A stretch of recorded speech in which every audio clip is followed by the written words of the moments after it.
गोपालपुर निर्वाचन मंडल समवाय समिति ब्लॉक ऑफिस और विज्ञापित अंचल परिषद कार्यालय दुर्नीति बढ़ी चली बारंबार कार्यालय कर्तृपक्ष को अभियोग कले कहीं कर्णपात करूना तेणु यार सत्यासत्य लोकलोचन को आने आसंता किछि दिन मध्य धार्य करसी कार्यालय गोपालपुर सम्मुखें शांतिपूर्ण भाव गणतांत्रिक धारा दुर्नीति मनमुखी शोषण ऑफिस राज सरकारी अर्थर बाटबरण विभिन्न काम अनियमितता और घोटाला और जनप्रतिनिधि धमक सूचना देवारे अनियमितता अवहेला और तथ्य लुचाइबार प्रतिवाद करने गोपालपुर आम आदमी पार्टी विधायक तथा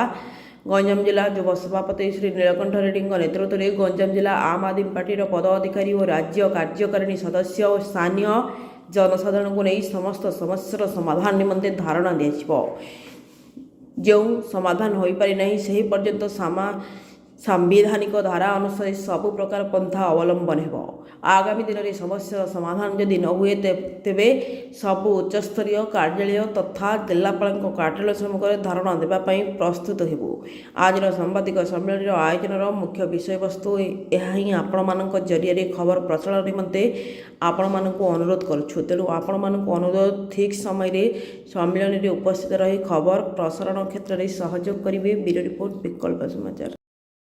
जिते पचारू से जी पीआई अच्छा जी मैडम अच्छा सी कहते मुझे ड्यूटी नी ड्यूटी आप आपण ऑफिस के तथ्य ना आप पीआई मैंने इनफॉरमेशन ऑफिसर मैंने आप राइट्स होता देवे सी मतलब बहुत प्रकार राइट्स मुझे ड्यूटी नी मुझे जाते आप जुआड़े जातु आप पीआई हिसाब से लिखी दी आप ना करें बायस करके टाइम वेस्ट कले आम लोक समस्या को समाधान करें कष्ट धमक मैंने से पीआई कहते मुझे गंजाम जीवार मुझे देखो मुझे निर्वाचन लड़ी मोर घर टाटा कॉलोनी अपोजिट लखीमपुर मुझे रोचे गोपालपुर मोर स्टडी एजुकेशन सब भुवनेश्वर भी गंजाम पिला सी कहते गंजाम झील कौन आम मुझे कौन पर्सनाल आक्षेप कर आप सर्विस करवा लोक सेवा जोड़े आम बिना पैसा लोक राजनीति करके पार्टी मध्यम आम सेवा कर माने परिश्रम मूल्य आमर किए दे पारे आपन को गवर्नमेंट सरकार आपन को दौर वेतन दौर बहुत प्रकार उपयुक्त उपभोग विलासपूर्ण जहाँ भी आपको दौर सब आप मेन्टेन कर लोक सेवा करेंगे। गंजाम झील कह किसी दरकार नहीं ये समस्त all are Ganjam Ganjam belongs to Odisha Odisha belongs to Bharat समस्ते आम इंडिया से यही भाव में थेटन देते परोक्ष भाव में जी एपीआई थे सानिटाइजेशन इन्स्पेक्टर भी थे मुझे काउंटर करी